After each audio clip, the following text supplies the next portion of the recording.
All right, it's been a long time. I was sick for a couple weeks in November. Then my husband got sick. Then my toddler got sick. We're all done being sick, but we've been busy and I'm back to recording a video. I'm so excited to talk with you guys about some books that I've been reading in November and December. So let's get started and pass some more books.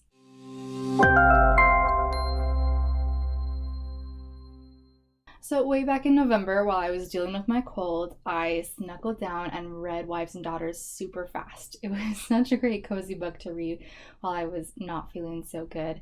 And I reviewed it on my Instagram page, so I'm not going to go into a ton of detail here, but I just want to say overall, I loved it, had such a good time with it, and I highly recommend it. I loved the cast of characters. There's just a lot of variety and a lot of humor and wit and like sincerity and compassion and drama. Like just so many different characters brought so many different things to the story, and it was just so fun seeing them all interact with each other. They were a really great cast of characters. I of course loved the plot and the story. I knew it already super well from the movie, but it's just so there's so many like twists and turns, and there's so many times when your heart reaches out to these different characters, and it's good drama, like well-deserved drama. You know how sometimes books just bring in drama for the sake of having some drama? Like Wives and Daughters is not that way. It's great. I also just love that the movie is so accurate to the book. It was so fun seeing so many lines that I recognized from the movie and being like, oh, this is actually in the book. Oh, this is fantastic. It was so fun. The book is really long. The movie is really long. I think it's like 4 or 5 hours. The book, I think, is over 600 pages. So it's a long read or a long watch, but I recommend both. I don't think you necessarily need to read the book first or watch the movie first. They're both really great, and the movie so well reflects the actual book. I guess if you're nervous about seeing somebody else's made-up ending before you actually see how much Elizabeth Gaskell wrote before she died, because she didn't finish like the last 2 chapters, it's pretty clear like who's going to get together by the end of the book, so it's not like a heartbreaking ending where you're like, but what happens next? You can kind of imagine it for yourself, which is kind of fun. But if you don't want to see somebody else's interpretation of what the ending could be, then I think it is better to read the book first. Looking back now, actually, I would say that I don't think the movie's ending is very realistic. It's very romantic, which is fun, but now that I've read the book, I realize, oh, the movie's ending is a little bit romantic in Hollywood. But I still like it. I think it's still a fun interpretation that is just as valid as pretty much anyone else's interpretation of what the ending would have been. Another book that I finished in November was The Voyage of the Basilisk. Let me try that again. The Voyage of the Basilisk by Marie Brennan. It's the 3rd book in the Lady Trent memoir series. And I mentioned this before when I was like in the middle of reading it, but it has been so much better than book 2. It was way better than book 2. It just overall had better pacing and a much more exciting plot. There is one part where I felt like the pacing kind of slowed down, and funny enough, I had this book checked out on my Libby app, and I was listening to it, and I was about 70% of the way through, and I was like trying really hard to finish it before it was due, but somebody else had it on hold, and the book was stolen from me, so I had to wait at least 3 weeks, probably longer, to get it back. When I finally got it back, I like jumped right back into where I left off, and it suddenly kind of hit this spot where it just felt like the pacing had really slowed down. Like I was kind of just waiting for everything to happen. It was just a part where they were stuck on this island, and they weren't really doing much either. They were stuck waiting for their boat to be fixed and just doing what research they could and kind of dealing with some interesting cultural encounters with the islanders, which was all like interesting enough, but it just felt a little bit slow. And so it took me a second to get back into it. But then then we kind of hit the climax area of the story, and it got so exciting and so good. So I'm really glad I stuck with it and finished it. The climax, like I said, was super exciting. It actually kind of reminded me a little bit of Naomi Novik's Tamara series. I kind of compared the series to that one before a little bit.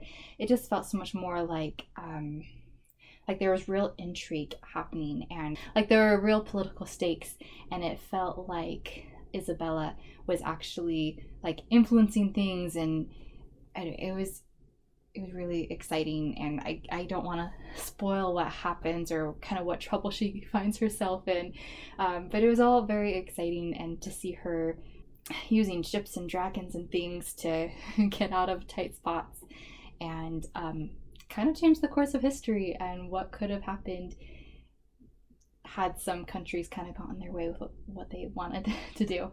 Another thing that I really, really loved from this book was seeing Isabella's relationship with her son. Oh, it was just so sweet to see them. I loved that she realized what he was passionate about in life, and even though it was different from what she was passionate about in life, she just went with it and encouraged him in it. I just loved seeing how she grew to understand her son more and love him more. That was really satisfying for me. That was kind of the one thing that bugged me about Isabella, was that she didn't really seem to care very much about her son. And I get that there was definitely some hard things there, because he's also a reminder of her deceased husband, which is heartbreaking, but it's just really satisfying to see that they've grown a stronger relationship and really have some genuine love for each other. So that was awesome. I'm excited to get on to book 4. It's been on hold for a long time, and I still have it on hold. The 4th book is In the Labyrinth of the Drakes, I think. I don't know why I can never remember the name of the 4th book, but I'm waiting for it. I'll get to it eventually. The last book that I finished in November was a book that I read with my book club. We voted on The Thief by Megan Whalen Turner. That's her name. And it was a quick, easy read. It's part of a series that like I knew my mom had really enjoyed, and she'd recommended it to me before, but I just never had gotten into it. So I was excited to read it. And in a lot of ways I was disappointed, but in other ways I did enjoy it. So first of all, let me say I was not impressed with the prose of this book. It just felt very average. Nothing exciting about it. The only thing that really was engaging with the prose was the description of like the landscapes that they would travel through, always talking about these beautiful olive groves that they were around, or things like that. A lot of times those descriptions of the setting were very immersive and engaging and kind of enticing. Like it kind of felt like it just felt beautiful, like I was often getting like a panoramic scene of some wild, beautiful landscape. And so I did really enjoy those descriptions, and that was really nice. But like I said, the rest of the prose itself just was not very, I don't know, I guess it just felt very average to me and wasn't super engaging to me. Another thing that really wasn't super engaging for me was the fact that the whole book is this very long journey, and I don't always mind like a long journey in a story, but so over this long journey that takes most of the book, we're learning a little bit more about the culture and the mythology and these characters, and they're interacting and developing kind of more relationships. You're learning a little bit more about the political situation of this world. And for me, a lot of like the world building and mythology, that kind of stuff was interesting. And the characters themselves were also fairly interesting, but I just felt like I didn't get enough character development. I didn't feel attached enough to really any of the characters. There actually came a point in the book where there was like, so there was finally really some action happening. These characters, this group was being pursued by some soldiers, right? And it kind of came to a point where I was like, I actually don't care about any of these characters enough to not want them to die. Like, any of them could have died and I would have been okay with it. And that was kind of like a sad moment where I was like, no, I'm not attached to these characters enough. Which was kind of the whole goal of them taking a long journey, was that you were supposed to get really attached to them and enjoy them interacting. And I think it was close, but it just wasn't enough for me, and I wanted more. But I will say the twist at the end was definitely really cool. I don't want to spoil it, of course, but there's a really big twist at the end where it's actually a very well done, like looking back on how everything was foreshadowed and hinted at, but never revealed until like the moment that it's revealed, which was really quite effective. And around kind of that climax and stuff, I did come to like all the characters a little bit more. But I just, I don't know, I wish there'd been a little bit more along the whole journey that had drawn me in a little bit more. But I decided after I finished it that like it was an average book for me, like one that I enjoyed well enough, but was not like gripping me. But I enjoyed it well enough that I was like, you know what, I want to give the second book a chance. And so I'm currently reading the second book, The Queen of Attolia. It's already much, much better than the first book, which is interesting. Usually the first book is better than the second book. But the second book is already much, much better. The prose still isn't fantastic, but it's better. And the pacing is already so much better. The plot is so much more interesting. I'm much more invested in the characters now. There's been a lot more character growth, especially, so the main character, Jen, or Eugenides, he goes through something really traumatic in the beginning of the book. And it's a big deal. And I think the author really took a good amount of time to let him process it and deal with the pain and deal with the trauma and try to adjust and try to figure out like, where do I move with my life now? So I've really been enjoying seeing him develop as a character more. And I think I was kind of spoiled for what the twist in this book is going to be, because when I was trying to find this book, I didn't know what the name of the next book in the series was, and there was the King of Attolia and the Queen of Attolia listed when I like searched the series, and I just didn't know which one was the right one, like the next one. And so I read the summary of the King of Attolia, and the very like first line seemed to spoil what happens in the Queen of Attolia, I think. So I was like, I think I know what happens, but I still don't know how it's going to happen. There's still some questions up in the air. It could actually go a couple different ways. So I feel like I've kind of been spoiled, but I'm still interested to see how things actually play out. And I'm enjoying the story pretty well. It's, again, not like blowing me away. Like I said, prose is like just average for me. But I've been enjoying the story and the characters a lot more, and I'm excited to see how this twist at the end turns out. Hey guys, Future Brittany here. Just wanted to tell you I did finish The Queen of Attolia, and overall liked it and had a good time with it. The biggest thing that just really bugged me was how the romance in the book was handled. I just feel like so much of that was just not set up well or developed well.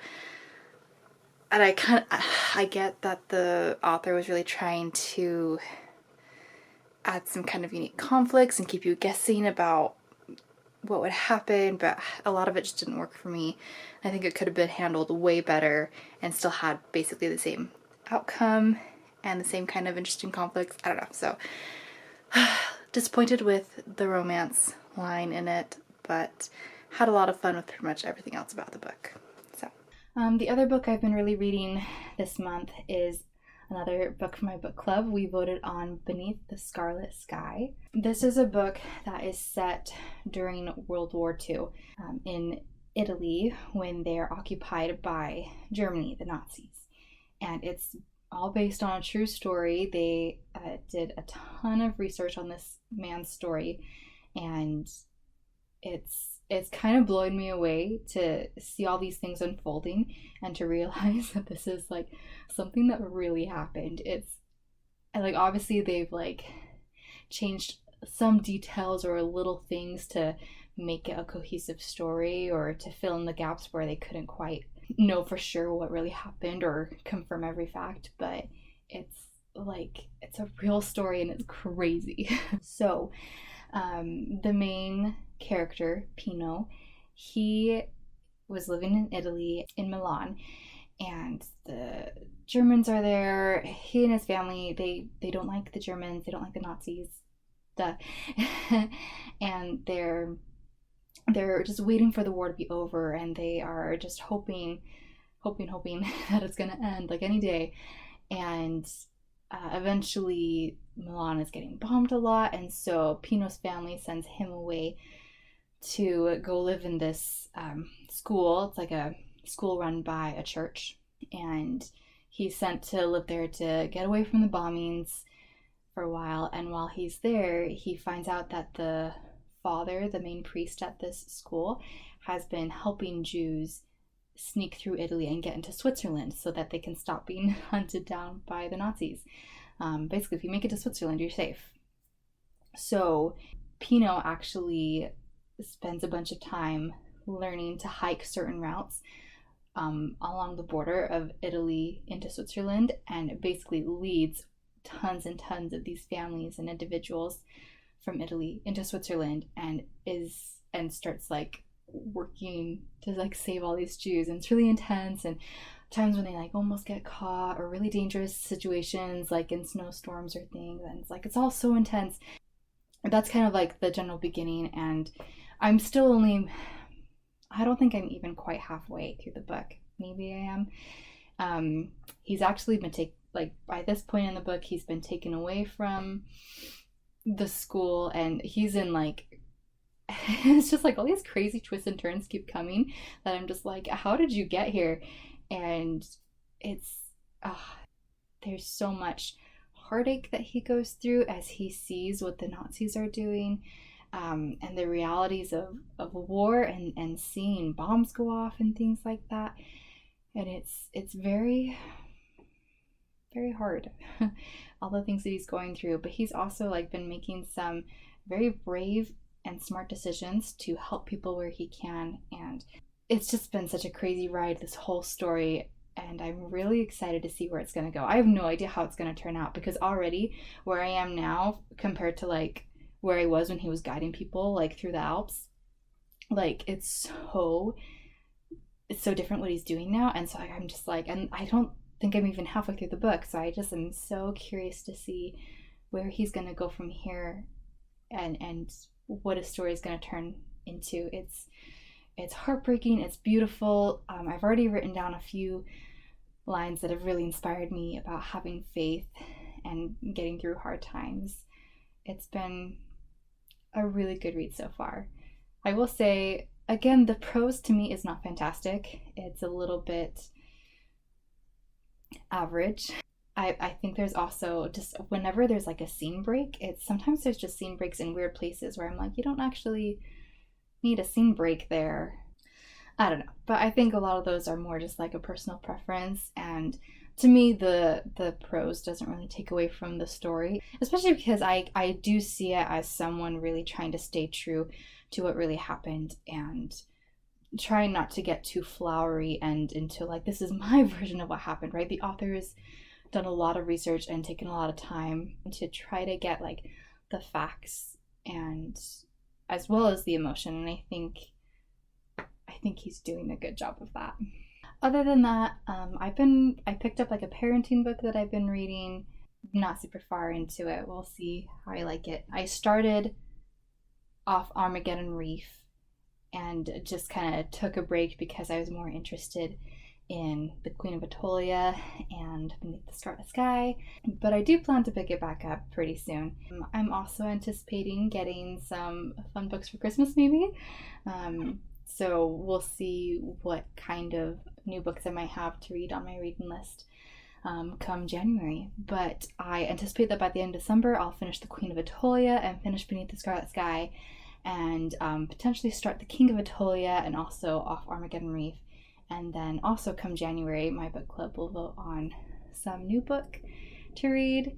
And and then of course the audiobook, In the Labyrinth of the Drakes, should be on my reading list soon too. Well, Thanks so much for chatting with me about these books. Let me know if you've read any of these books or if you want to read any of these books, or other books that are on your December reading list or January reading list by now. If you like this video, please give me a thumbs up and subscribe to my channel, and we'll pass some more books later. Bye!